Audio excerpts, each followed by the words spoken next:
Hello everyone, welcome to Sounds from the Studio, brought to you by Contemporary Craft. Contemporary Craft fosters the use of traditional craft materials such as ceramic, fiber, glass, metal, and wood to make art. Our community honors the history and heritage of craft while showcasing modern, exploratory work. And since our organization is located in Pittsburgh, PA, we decided to bring some of the stories of our exhibiting and studio artists to a broader audience by way of this podcast. I'm Rachel, the Executive Director at Contemporary Craft. And I'm Camila, podcaster and art enthusiast. We are your hosts for this journey, and there are many ways to keep up with us. You can go to the Facebook page and like it, Contemporary Craft, on Twitter at SCCPGH, Instagram at SCCPGH, or just go to contemporarycraft.org. You can find us wherever you get your podcasts. We just ask that you please follow, rate, and review, and also share alike. It's a busy time for us at Contemporary Craft, but the holidays always present moments to reflect on gratitude for everyone in our community and the work that we're doing together. One of the ways that we celebrate the season and the artists that make up the field of craft is with the kickoff event that we like to call Crafted. This year we worked with Penn Fairmont at the Pittsburgh Glass Center to produce a line of drinkware that's going to be exclusive for Contemporary Craft, and it's going to launch at the event. And we also partnered with ceramic and glass artists from around the country, beyond those that we normally carry, to curate 3 to 5 pieces from them to showcase at this event in our store.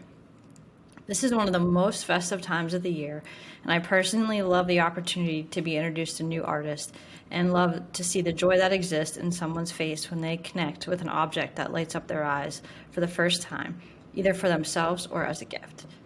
We hope you're going to join us for when Crafted opens on November 18th from 5:30 to 8 o'clock p.m. There's info about it with tickets available on our website. So if you all are looking for some really unique and creative Christmas gifts or holiday gifts or any other kind of like Tuesday gifts for your friends and family and their loved ones, you should definitely check it out. But until then, we are honored to talk to Tereneh. Welcome to Sounds of the Studio. How are you today? I'm doing really well. It's good to be here. Thanks for having me. Yeah, so you were like in the middle of your artist in residency program? Yeah, getting towards the end a little bit. Yeah, starting it's exciting, but there's also like this added layer of like, oh my gosh, what day is it? How much time do I have? So that's starting to creep in a little bit. Yeah, that's to be expected, but you know, you, my dear, are a professional, and I know that you will, and you amaze in all the things that you do. Thank you for that. I'm gonna have to put a sticker near my sewing machine. I am a professional. I'll need to remember that. I think we could all do well with that. Tereneh, I am so excited and honored that you're spending time with us today. I've really enjoyed our previous working relationships, and as you know, I admire you just as a person and artist, really beyond words. So thank you for the trust you've extended to us at Contemporary Craft in this partnership and to us today to talk with us. So before we really dive into the residency, I was thinking it might be nice if we could set the stage for people that are joining us that might not know you or anything about your practice. You have an incredible commitment to sustainability, and your work is really, situated at a global focus. So would you be willing to just kind of share with people a little bit about yourself, Idia Dega, and what you do both, as a solo artist and in collaboration? Yeah, thanks so much, Rachel. And I'm just so honored to be an artist in residence here at Contemporary Craft. I know that I just feel like if you, specifically Rachel, if you ask me to do something, I'm going to say yes, and then figure out the details later. Thank you. I will take advantage of that. Yes, exactly. But yeah, it's funny because I started off loving fashion as a little kid, and mainly loving fashion in movies and cinema, and really loving like the quote unquote golden age, the 1940s and 50s, and seeing Dorothy Dandridge and Ingrid Bergman and Audrey Hepburn and Katharine Hepburn. And I love the way that the clothing gave insight into who the person was or who the character was. So to me, clothing was always connected to the life that people were leading in the clothes that they were wearing.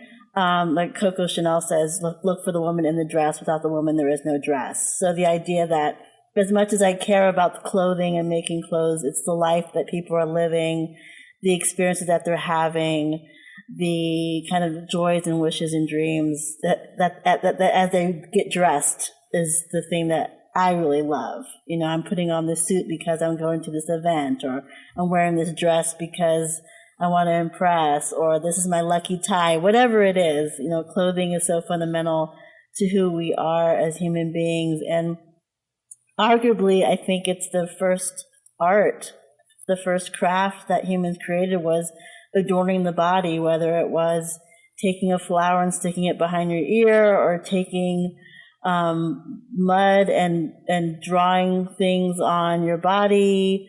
I just feel like that will to adorn ourselves is something that's so fundamental to being human. So that's something that it took me a while to want to commit to that as a job or as a career, because I wasn't really sure. I loved how clothes looked, but I wasn't sure what the fashion industry was about or how clothes were made. But at one point I decided to go back to graduate school, and I won a fellowship to study overseas. I went to Kenya, and I studied at Kenyatta University, and it was there that I saw the real impact of the climate crisis in a way that I hadn't seen in the U.S. Things like there were famine relief projects that I worked on through the Rotary Foundation, which is how I got the fellowship. So because community service was part of the graduate school experience, having gone through the Rotary Foundation, I was kind of trying to figure out, well, why, if I'm going into grocery stores and there's tons of food, why are there parts of the country where there are people who don't have enough food to eat? And a lot of it had to do with the agricultural cycles changing because of the climate crisis. And so then just kind of seeing that, I realized that if I'm going to make anything new, it has to be sustainable.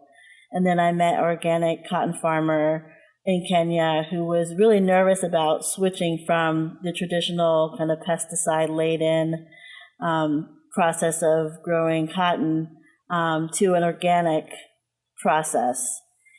He's like, I don't know if people are going to buy my organic cotton. You know, I have families that are dependent on this farm succeeding. And then I just thought, well, you know, I'm going to buy organic cotton. I'm going to use only sustainable materials. And it's something that this was 2000, I guess I finished grad school in 2007. So it just felt like it's the only way to make something new is to make it sustainable. Otherwise, I didn't want to contribute to the mess. And the fashion industry, unfortunately, is one of the leading polluters in the world. I think when I look at research, it's the second leading polluting industry, second only to the petroleum industry. And so you have them polluting water. You have in so many different ways, because in the making of the materials and fabric, it can be pesticide laden and harmful. In the dyeing of the materials, it can be harmful. Unfortunately, a lot of people, mainly women, are underpaid as a result. Underpaid in the fashion industry. There's child labor. There's all these issues of really unjust, inhumane ways that clothes are made. So oftentimes, I think, especially now, because we're a generation or two away from everyone having a sewing machine in their house, and their aunt or their grandmother or their uncle as sewing. You know, growing up, everyone in my family, all the adult women basically sewed. And their sewing machines abound, and even just buying fabric was easy. You can just walk downtown and go to Woolworths and buy fabric and patterns, and all of that kind of has disappeared because you can buy a really inexpensive dress for $10 or $20. As someone who buys fabric, you know, there's very few fabrics that are that inexpensive. So to imagine that a mass-produced garment costs $10, $15, $20 in a store means that someone's really getting harmed to make that garment. And that is the planet, that is the people making it. And so it's not a question of don't buy inexpensive clothes so much as it's a question of can we figure out a way to make it, maybe buy less, maybe recycle, look at vintage and things like that. But it became something that, for me, fundamentally, it just had to be something sustainable, or else I didn't want to make it. I really admire your commitment to educating yourself and making sure you know every aspect of this industry and like how, from how everything is getting made to like what they're using and who is making it and where it's going and all of that. That's, it's a wonderful quality of yours that I've always admired. Oh, thank you. Well, it's funny, it's one of those things where I think because people don't know how clothes are made anymore. Right. It becomes kind of a mystery, and there is something really nice about buying a really beautiful dress, and it's really inexpensive, and you can feel great wearing it. But I also know that because of what I'm doing, education is part of that. So whether it's the sustainable element of it, or talking about the indigenous artisans that I work with, and talking about indigenous technology and innovation, and using those words to describe it, because that's what it is, where people kind of can sometimes think, well, this is something that's lower skilled or things like that, where that just isn't the truth. It's highly skilled, and it's something that's important. And in order to, I think, get people to understand the why of it, I have to know what's going on. Otherwise, it gets easy to kind of dismiss it, because consuming is kind of, it seems like the first job of the American citizenry, right? So it's more of an example. For me, I just want people to be able to be thoughtful, and when they can, make a choice that's going to be beneficial rather than harmful. It's not something that, it's more like there's a whole continuum of actions, and how can you push yourself down the continuum that's going to be the most regenerative, the most healthy, the most caring. And not every decision that we make is going to be that way, but as often as we can try. And Tereneh, you talked a little bit, you touched on your collaboration with like Indigenous women. Can you share with the listeners a little bit about the projects that you've done with the Maasai women? Yeah, so because I went to school in Kenya, I was really interested in the indigenous communities of East Africa, and in Kenya in particular. So I started working with a group of women from a community called Ologazali in Kenya. And it's a community of about 500 Maasai. They live very traditional way, about 2 hours south of Nairobi. They don't have electricity, they don't have running water, but it's a very vibrant, thriving community of people. The women gather daily, they meet, they bead, and they work, and they attempt to sell their work to tourists who are visiting an adjacent archaeological site, the Ologasali National, and Smithsonian, I believe National Geographic and other people have done studies, research, as well as documentaries about that area. And I believe the United Nations named Ologazali one of the key environmental tourist locations in the world last year, I think it was. And they actually mentioned the beadwork and the craftsmanship of the women artisans there, which I thought was really cool. But of course, with the pandemic, the tourism has dropped significantly. So they are in the process of trying to figure out a way to be more sustainable and to be able to be more self-sustaining. So part of what we did this year, up until this year, we had been focusing primarily on clothing and jewelry and accessories, and also working with women from the Oneida Indian Nation of New York, a family called their jewelry line is called the Beating Wolves, And they use the same exact size beads, which is really cool because we were able to collaborate and incorporate both the Maasai and Oneida beadwork and some of the earlier work. But this year we turned to renewable energy, so applying the same principles of indigenous innovation and design to renewable energy, and we were able to install about 33 solar lights around the community.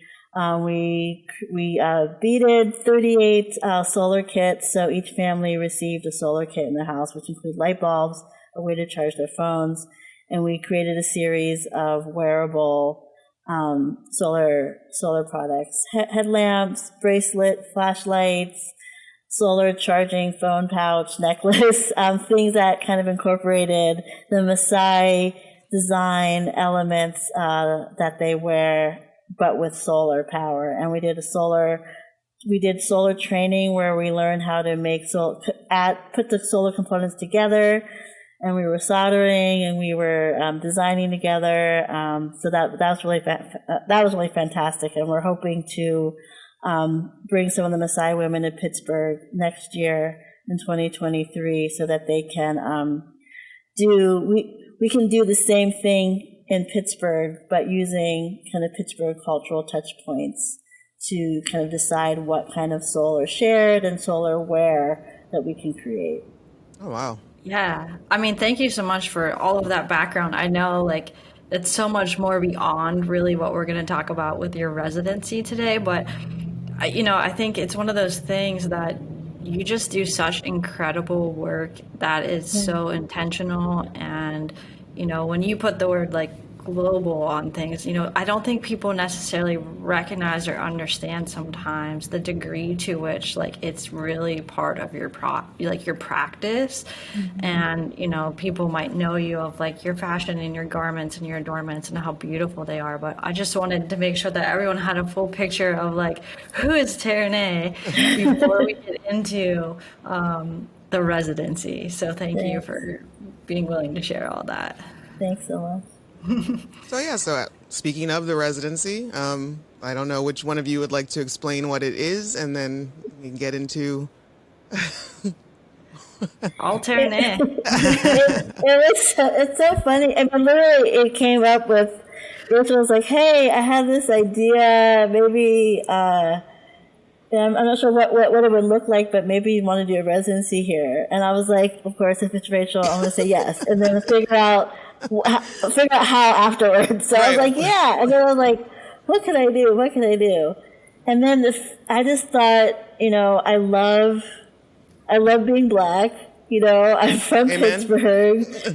Like, I'm like, what is one of the things that's like the thing that I love so much is kind of understanding the importance of African American history in this region, but how it's so easily overlooked and not talked about.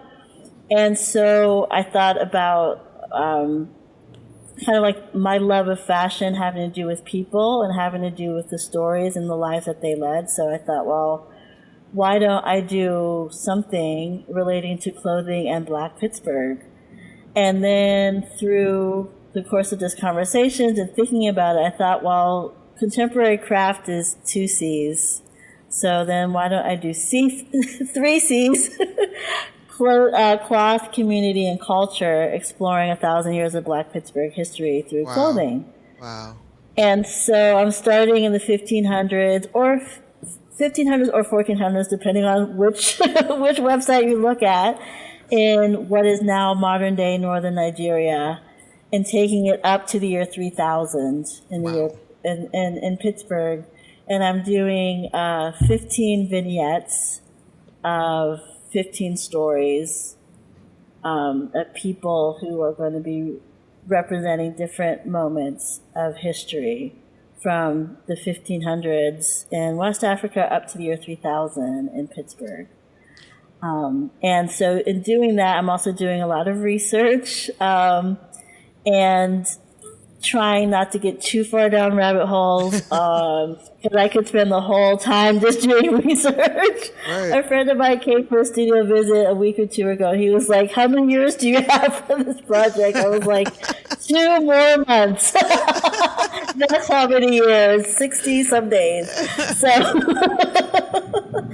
but yeah. So what I've thought about a lot is just like the emotional, the emotions that come up, because sometimes I'm reading something and I'm laughing and it's really cool. Sometimes I'm reading something and I'm crying. Because there's all these different, we've contributed to every aspect of Pittsburgh's history before it was even Pittsburgh. There were black soldiers at what was Fort Duquesne, and created Fort Pitt. There were communities of black folks at Fort Pitt.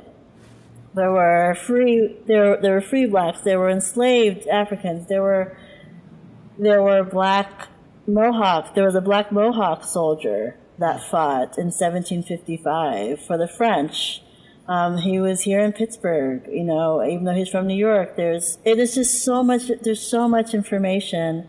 I picked northern Nigeria, the Hausa people, because the Hausa were iron workers and metalsmiths, and Queen Amina loved her armor and her swords. And so, I'm actually spending some time doing chainmail for the first time in my life, to make kind of a part of a breastplate for her, to wear for her outfit, because I wanted to showcase that heritage of metalsmithing. It's awesome to add new skills to your repertoire.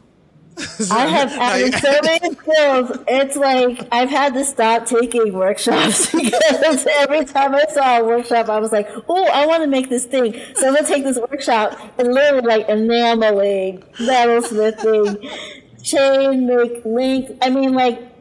Weaving, like everything, dyeing, natural dyes. Like it's like, oh wait, I need to make this thing. I need to take this class. So I can't remember who I was talking to. I was just like, this is the best place to have a residency, because if you don't know how to do something, there's going to be a workshop to teach you how to do it. You know what? I am so glad to hear you say that, because that's like part of the thing, right? Like whenever we started having this discussion with each other, it was really about like, how do we start to open up our space and provide resources to artists and through these residencies in a way that's different beyond just like, here's the physical space, but like, how do we bring the craft community like to the artist and then back and forth, like reciprocal. So like, I'm so happy. Like it's been so wonderful to see this unfold, and it feels like, oh, there's like some validity in like how we can do this moving forward. So again, just thank you for your willingness to kind of like dive in and figure out what would it look like for an artist to be in this space and kind of dive in. And I'm actually really curious, because I know you've taken so many workshops. Like, how has it felt adding those to your practice, and are there things that you think you'll carry on with you beyond this residency? Yeah, definitely. It's been okay. I want to make sure I say this in a way that doesn't sound, I don't even know, it's gonna sound silly, but it's okay. I feel like as my skills are being honed in what I do with the design work and the sewing and the cloth and the things that I'm more comfortable with. Like learning other skills is helping me be a better designer. Like the things that I know how to do, I'm getting better at because I'm learning all these other skills. Yeah. And like starting off scratch and being like a baby metalsmither who's just like, I'm afraid of the fire, and then like one day, and then the next workshop comes up, it's like, I'm gonna make a necklace that requires 30 solder points because I was scared to make the first one, so now I'm gonna make 30 in a row. or like, There's got to be something so badass about that. I mean, I personally, like, I feel like it's like, yeah. It does. It feels so cool. And then, like, making mistakes or, like, getting frustrated or, like, wanting to like finish something because this is going to be, say, a brooch that's in honor of the father that died. But then at the same time, like this play where it's like, I don't know what I'm doing. I just want to learn the skill. We're just going to have fun. So just the whole wide range of like play and process and just letting it all just kind of happen, and enjoying it, because there are times when I'm reading about an enslaved African and it's horrific, and so to be able to have a sense of I'm honoring my ancestors, I'm trying to tell their stories in ways that haven't been told before, but I also am a person that I can't be stuck in sadness. So being able to be like, I'm just going to file my ring a little bit, this ring that I made, it doesn't fit right, but guess what? I can just go to this other studio and I can file it. Or I wanted to make part of like a fob on a chain to wear for someone who's wearing a zoot suit that I made. And I was like, oh, I have wire. Oh, I have some soldering. Oh, I can just make it. I can make it myself. And I went in there and I made it myself. I was like, wow, this is really cool. I would have never done that. Even awesome. Just 3 months ago, I wouldn't have done it. And now I'm just like the big girl in the metal studio. Who would have thought? So you mentioned that. What is the final project going to look like? And you mentioned 3 vignettes. And what form are they taking? Yeah, so it's going to be 15 outfits. And so it's going to be, each outfit is going to be on a mannequin, and it's going to be displayed with a little bit of information about who the person was that inspired this outfit. Oh, wow. And what kind of information. I'm hoping that we can have a little bit of a publication. Something small, because that's a whole nother thing. That could be a whole other thing. But just enough to be able to say, here's this person, you may not have heard their name, this is what they did, this is how they influenced, and here's some books that will help you learn more about them. Or here are the books that I learned, this is how I learned about these people. And the exhibit is going to be downtown at the BNY Mellon, I guess. Is that what it's called? The Still Plaza kind of satellite gallery? It's our satellite gallery that, BNY Mellon kind of gives to us to program. So, yeah. Nice. So it's kind of like as you're coming out of the T station, the subway station, and Still Plaza, that's one exit you could walk by. You'll be able to walk by and see it, which I'm really excited about because I want it to be seen by folks who may not necessarily be like, I want to go to a gallery, I want to go to a museum. So I'm excited about it, kind of taking the craft to the people. That's awesome. That's what I love about that space. Yeah. It's not like public art. Oh, go ahead, Camille. No, you're right. Like that's just what it is, like taking the art to the people. That not everybody is going to always even know where to go see art, artsy fartsy type stuff and whatnot. And it's just like, oh, hey, it's right here. Like awesome on my commute to and from. Exactly.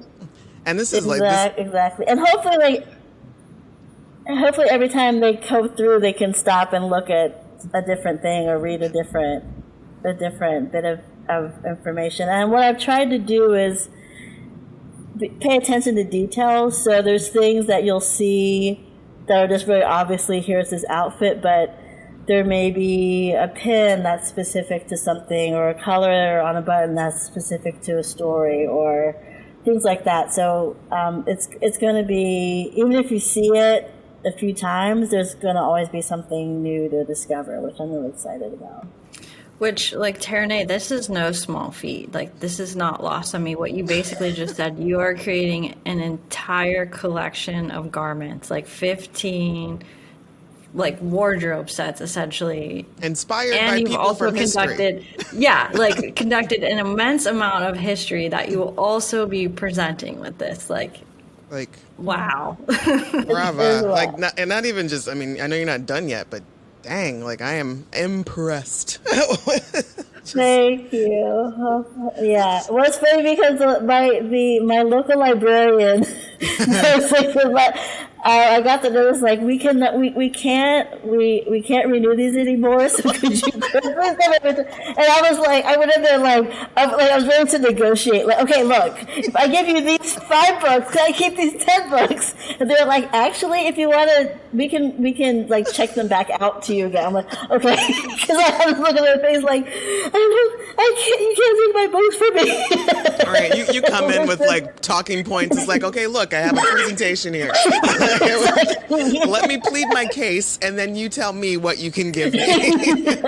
Exactly. I'm like trying to negotiate, and it was like, no, it's fine. You just have to check them out again. I'm like, okay. It was funny. Well, like, I mean, this is, yeah, again, this is no small feat. This is going to be amazing. I can't wait to see it. But you've also done like a lot of other artworks and pieces, and not to mention your relatively new found writing career, which congratulations on that, as well as the winning the Golden Quill Award. Is that? Mm-hmm. Am I saying that properly? Golden Quill, yeah. That's awesome. Like that's so amazing. Like congratulations. But like of all the work that you've done to date, do you have one that you would consider to be the most rewarding for you? Let's exclude this one that you're doing now. Okay. Honestly, as much work because I started working with the Maasai women in 2013. In 2014, we did our first exhibit, and I remember we finished it in July, and I remember saying we're working on getting the exhibit in Paris, and they asked me in December if I knew how to do that, and I said no, but I'll figure it out. And so it took a lot of back and forth, but we did have an exhibit in Paris for our first collection in 2014, in July 2014, and that was amazing. But my favorite thing, not related to this residency, is the solar project, the Atasa solar project, and seeing the women soldering. Seeing them when we installed the lights, having Kilokoi Elizabeth, who is one of the main translators and a member of the group in Kenya, asked me to take a picture of her in her house. And she said it's the first time someone's taken a picture of her in her house because it's been too dark. It's too dark. Oh, wow. The women are the architects of the community, and they build the homes out of wood, mud, and cow dung. And it's a very traditional home, very beautiful, but just very basic. And there's a light.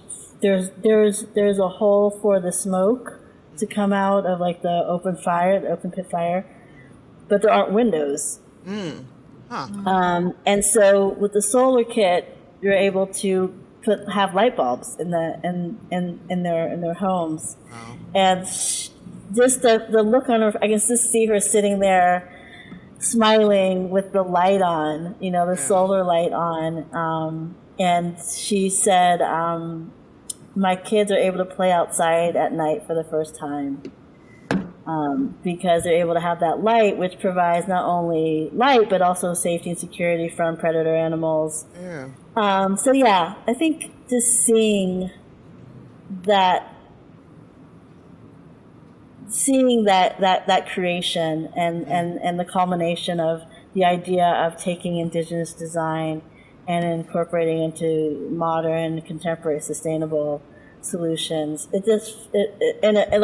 Beyond like almost sounding like an ad. It's like seeing, like really actually seeing people being able to turn on lights in the house Right. when they never had that option before. You're literally seeing the life-changing events occur Yep. in front of you, and Yep. it's hard to Yeah. beat that. As you know, It as really far as like is. rewarding. Yeah, I'm not gonna be able to say it correctly, but there was a moment when they said, well, we never give you a Maasai name, but we'll give you a Maasai name that means light. Oh, Yeah. that's So beautiful. that was really cool. It is Yeah. beautiful. Yeah. Yeah. That's And I'm awesome. hoping And you're gonna get it tattooed on you? I got Ashe Oling tattooed on me when I was there. Ashe Oling means thank you very much in Kimasai. So I got that because I felt more grateful than I did like light.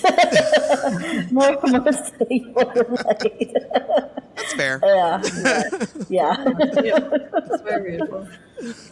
So, Tereneh, you talked a little about what brought you to like the sustainability aspect of your approach to things. I'm curious though, why craft, or maybe I should say, like, why design? What was it that led you to fashion design and making garments in the first place versus anything else that you could have done? Yeah, it took a long time because I went to Drexel undergrad for business, and I worked in advertising for a while and marketing, and I actually came back to Pittsburgh in 2002 to start working for a nonprofit. But what I realized was that I wasn't getting, there was something missing. And so I went home one night and I just did an inventory of my books. Because obviously, as I said, I love books. And so I was like, well, what do I read about? Like when I can choose to spend my time, what do I spend my time doing? And I read books about art. I read books about fashion. I read books about design. So that's when I decided I'm going to go to graduate school. I wanted to go overseas, and I needed someone else to pay for it. And I got this fellowship. And because I just realized, I realized that if I looked at everyone around me that was working in the marketing field, there was no job that I wanted to work towards. I just wanted to get out. And so it was more like, I need to find the thing that's going to fulfill my soul. And so that's when I decided to go to graduate school and study design and study fashion. But even within that, the fashion industry as it operates, I didn't want to join either. So I've always been doing this weird kind of career in creativity where, I'm an artist, a designer, craft person, artisan. I all those titles I don't even know anymore. I know I had to sell myself as an artist in order to get grants. Right. And now I'm not less interested in being called an artist. I guess the title doesn't bother me or doesn't matter to me as much as it used to. Now it's just what work can I make, and whatever title people want to call me, they can call me whatever they want. Artist, craft, maker, artisan, whatever. Right. Yeah, I mean, as long as you're fulfilling what you want to fulfill, like you're getting that creativity out, and you're fulfilling your soul and what it is you feel like you're made to be doing. Exactly. Yep. Well, and I mean, that's a bold and brave moment, right? I mean, I think so many people sit there and take stock of like, what am I doing every day, and what do I care about, and what would I love to be doing? But then they wake up the next morning and just keep doing the same thing. So, I mean, like, wow, way to go. Like you were like really doing it over here. Recognize that, because I don't think I've ever even thought of it that way. I was like, okay, what do I listen to? What do I read? What do I, what am I constantly doing that's going to make me happy? Mm-hmm. Yeah. It's not, I will say it's not easy. It hasn't been easy, and I've definitely made less money doing this than I have my entire adult life. But I'm also a lot happier. Like I don't even know what I would have done if I had stayed working in those advertising agencies. I don't even know. Yeah. I would not be, it would not have gone well. I'd rather make less money and be happier than the road I was on. Right. Yeah, exactly. And not wear any sort of like stress or strain on your person, you know? Like, because you just, Yes. because I mean, I'm not trying to tell you that your life, I'm not trying to say or allude that your life is stress free, but it's just like you have a lightness about you that a lot of people would not be able to, that you may not have had you stayed in that corporate environment. Oh, for sure. For sure. There was a lot of rejecting of expectations, or what is some, Alice Walker, I've treaded away from respectability, I guess. In some ways where it's just like, okay, well, let me just do this my way. I'm not hurting anybody. I just don't want to do that way. Right on. Well, do you have you come across in your travels and in your findings of yourself and all of your artisans and artistry and all that stuff, have you picked up any mentors along the way? Do you? It's interesting. I have, and because of the fact that what I do is a mix of design and I guess social enterprise and activism to some degree, and environmentalism. I have mentors from different areas, so I find it difficult to find fashion mentors in Pittsburgh, but I can find textile and fiber arts mentors, which I have. I have found scientists and science mentors because like trying to understand the role of fashion and clothing and textiles and what kind of and how my environmentalism can be better engaged so that I'm doing what I'm doing in a better way. So scientists are also part of that, and writers are part of that. And some of the elder artists and fine artists that aren't necessarily involved in textile or fiber arts, but who are creating art and exhibiting art and have over decades. Mm-hmm. So those kinds of things, because in the same way that I'm really interested in building bridges among people and creating connections among people who heretofore may not have been connected. I'm really interested in multidisciplinary kind of cross-germination and the mashups and the mixtapes that you're like, oh, I didn't think that song could go with that song. Oh, okay, that sounds cool. Like, that's kind of the way that I like to create, like, wow, I never saw those two things go together. And my dream is having like a multidisciplinary, I don't know, firm that just goes about solving problems in the world, whether it's environmental or economic or design. Just be like, we have this architect and this writer and this designer, and they put together this is the most like this would be a cool way to light the street, or this would be a really interesting bike. So like the Olivia Pope, the Olivia Pope of environmental issues, is that?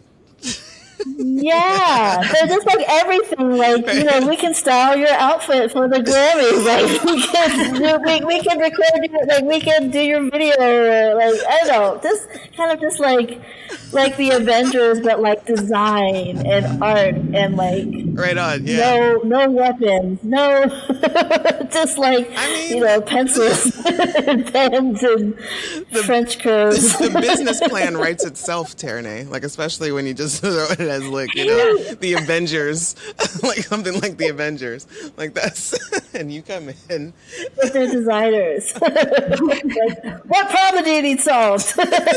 Exactly, and you are the Nick Fury. Exactly. So you mentioned mixtapes, and that brings us to our standard question here that we like to ask our artists. And what are the 3 songs that you would say describe your work? I mean, this is the hardest question anyone's ever asked me. I was like, and I love music. I listen to it all day when I'm working. So the first song I could think of was "Ladies First" by Queen Latifah. Nice. Yeah. Because I tend to center women artisans, and I feel that by I don't want to say empowering women, but by us remembering our power and being allowed to be fully engaged in every aspect of society, the world would be a better place. Right on. And I also thought of the song Final Form by Sampa the Great, who's a South African rapper MC. She's one of my favorites. And Final Form is just a very kind of love letter, very, to me, it's like a love letter to the African diaspora. Very like, this is like an anthem. Like, when I get my design adventures together, that's going to be like the song that we come out to. Nice. You know, Final Form, here we go. And then, I love that you said that we come out to, because like, I don't know if either of you know Tom Baker, but like he's like, what's your walkout song? Like, every time I'm involved in anything with him, I was like, every time I see Tom, I'm like, all right, what's my walkout song? I'm swinging my bat like Willie Stargell. This song's playing. And the other song, it's not accurate to what my work is now, but it's what I would like it to be. And that would be Mr. Rogers' song, I Like to Take My Time. You know? Now, if that is not a clear representation, those three songs of what you were just been talking about, of just like how you've just got this whole, like how your entire career is just like, it's under everything under the umbrella of Tereneh, and it's just, you know, like all these separate things, but they all work It actually together. does. I hadn't thought about that. It does work. And I sing that song to myself when I'm making a mistake and I have to back up. It's like, take your time and do it right, Tereneh, just like Mr. Rogers says. If anyone could hear me here, they would hear me sing it at least once a week. Take your time and do it right. And that's also true to, you know, your love of Pittsburgh. Like, that's like a true Pittsburgh form there, you know, Mr. Rogers. Just gonna slide right in. You gotta represent the man, Mr. Rogers. Well, my God, this has been a delight. This has been informative, and as always, like I enjoy chatting with you, Tereneh. Oh, Yeah, so I good to agree. see you. It was so Thank nice. I feel like we covered a lot of ground, and also I feel like I smiled more in the last 45 minutes than all week. Right. So thank you. Thank you. I appreciate that. It's fun. It's nice to laugh about it. Yeah. Because I'm going to be going back to the tape now, and I might start crying in about 20 minutes when I'm like one shade at a time, and I'm like, dude. Well, if you'd like to shout out anything about, you know, anything else coming up, or where people can find you online if you want that. And yeah, now's the time. Okay, cool. Yeah, I'm on Instagram. It's Idia Dega Fashion, which is IDIADEGA, fashion spelled out, and Tereneh Idia, TERENEHIDIA, also Instagram, and the website is Idia Dega. That has all of our collections, the solo work, the collaboration, and also information about the Atasa Solar, the solar project with MSI. And hopefully this solar project that will be coming to Pittsburgh next year. Excellent. Thank you so much, Tereneh. It was a pleasure. And just for anyone listening, on the next episode of Sounds from the Studio, we'll be talking with Missy Graff Ballone, who is a metals artist and author of the book Wellness for Makers. Using her background as an artist, yoga instructor, and massage therapist, Missy seeks to bridge the gap between wellness and artist studio practice. So thanks for listening, everyone. And until next time, we will see you again. Well, I guess we'll talk with you again. Thank you.